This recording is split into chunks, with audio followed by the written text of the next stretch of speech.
వేదికగా టీడీపీ మహానాడు సంబరం మంగళవారం ప్రారంభమవుతోంది. టీడీపీ చరిత్రలో తొలిసారిగా వైఎస్ఆర్ కడప జిల్లాలో జరుగుతున్న ఈ కార్యక్రమానికి ఏర్పాట్లన్నీ దాదాపు పూర్తి కావచ్చాయి. టీడీపీ అధినేత సీఎం చంద్రబాబు నాయుడు ఇవాళ సాయంత్రం కడపకు చేరుకోనున్నారు. అంతకుముందే పార్టీ జాతీయ ప్రధాన కార్యదర్శి మంత్రి నారా లోకేష్ కుప్పం నుంచి కడపకు చేరుకోనున్నారు. ఇప్పటికే మంత్రులంతా తరలివచ్చారు. పార్టీ తోరణాలు, కటౌట్లు, ఫ్లెక్సీలతో మహానాడు ప్రాంగణం కడప, కమలాపురం నియోజకవర్గాలు పసుపుమయమయ్యాయి. నగర శివార్లలో ఉన్న కమలాపురం నియోజకవర్గం పబ్బాపురం సమీపంలోని 150 ఎకరాల విస్తీర్ణంలో మహానాడు నిర్వహించనున్నారు. మంత్రులు, కీలక నేతలు కడపలో ఆదివారం ప్రత్యేక సమావేశం నిర్వహించారు.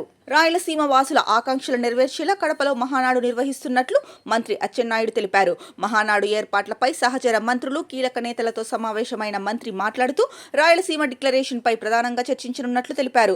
ఈ నెల 29న జరిగే బహిరంగ సభకు 5 లక్షల మందికి పైగా తరలివస్తున్నట్లు తెలిపారు. గతంలో జరిగిన మహానాడుకు భిన్నంగా కడప మహానాడు ఉంటుందని తెలిపారు. వేడుక ప్రాంగణంలో ఏర్పాట్లను వివిధ కమిటీల సభ్యులైన మంత్రి అచ్చెన్నాయుడు, గొట్టిపాటి రవి, నారాయణ, కొల్లు రవీంద్ర, నిమ్మల రామానాయుడు తదితరులు సమీక్షించనున్నారు. ఇక మంగళవారం ఉదయం 8:30 ప్రతినిధుల నమోదుతో మహానాడు ప్రారంభం కానుంది. అనంతరం పార్టీ చరిత్రను వివరిస్తూ రూపొందించిన ఫోటో ఎగ్జిబిషన్, రక్తదాన శిబిరాల్ని ప్రారంభిస్తారు. ఉదయం 10:45 ఎన్టీఆర్ విగ్రహానికి నివాళితో మహానాడు లాంఛనంగా ప్రారంభం కానుంది. అనంతరం ఇటీవల మరణించిన నాయకులు, కార్యకర్తలకు సంతాపం ప్రకటిస్తారు.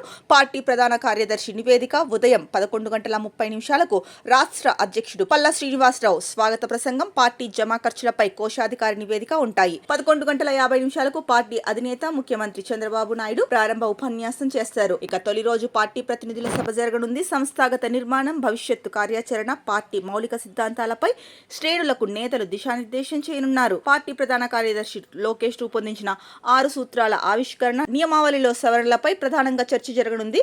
రెండో రోజు ప్రతినిధుల సభతో పాటు పార్టీ వ్యవస్థాపకుడు ఎన్టీఆర్ జయంతి సందర్భంగా నివాళి, 6 సూత్రాల్లోని వివిధ అంశాలు, ఏడాది పాలనలో కూటమి ప్రభుత్వం చేపట్టిన అభివృద్ధి సంక్షేమ కార్యక్రమాలపై రూపొందించిన ముసాయిదా తీర్మానాలపై విస్తృతంగా చర్చించి ఆమోదించనున్నారు. తొలి 2 రోజులు 25,000 మంది హాజరవుతారనే అంచనాతో ఏర్పాట్లు చేశారు.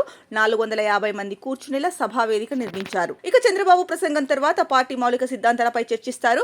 కార్యకర్తే అధినేత, యువగలం, తెలుగు జాతి విశ్వఖ్యాతి, స్త్రీ శక్తి, పేదల సేవలో సోషల్ రీ ఇంజనీరింగ్, అన్నదాతకు అండ అనే 6 అంశాల్ని సభ ముందుంచుతారు. నియమావళిలో సవరణలపై చర్చ జరగనుంది. మధ్యాహ్నం 1 గంటకు టీడీపీ జాతీయ అధ్యక్షుడి ఎన్నికకు నోటిఫికేషన్ ఇస్తారు. భోజన విరామం అనంతరం కార్యకర్తే అధినేత, యువగలం అంశాలపైన చర్చిస్తారు. అభివృద్ధి వికేంద్రీకరణ, వెనుకబడిన ప్రాంతాలపై శ్రద్ధ, సాంకేతిక పరిజ్ఞానంతో పాలనను మరింత సులభం చేయడం, వాట్సాప్ గవర్నెన్స్ పై చర్చ నిర్వహిస్తారు. ఇక టీడీపీ ప్రధాన కార్యదర్శి మంత్రి నారా లోకేష్ కు మరిన్ని కీలక బాధ్యతలు అప్పగించనున్నారని పార్టీ వర్గాలు చెబుతున్నాయి. ఈ అంశాన్ని కడపలో మంగళవారం నుంచి జరగనున్న మహానాడులో పార్టీ నాయకులు ప్రస్తావించే అవకాశం ఉంది. కేంద్రంలోని ఎన్డీఏ ప్రభుత్వంలో కీలక భాగస్వామిగా ఉన్న పార్టీ అధినేతగా ఢిల్లీలో జరిగే సమావేశాలకు హాజరవడం, ఇటు రాష్ట్ర ప్రజలకు మెరుగైన పాలన అందించేందుకు సమావేశాలు, సమీక్షలు, క్షేత్రస్థాయి పర్యటనలతో సీఎం చంద్రబాబు తీరిక లేకుండా ఉంటున్నారు. ఈ నేపథ్యంలో పార్టీపై లోకేష్ పూర్తి స్థాయిలో దృష్టి సారించేందుకు వీలుగా మరిన్ని కీలక బాధ్యతలు అప్పగించనున్నారని భావిస్తున్నారు.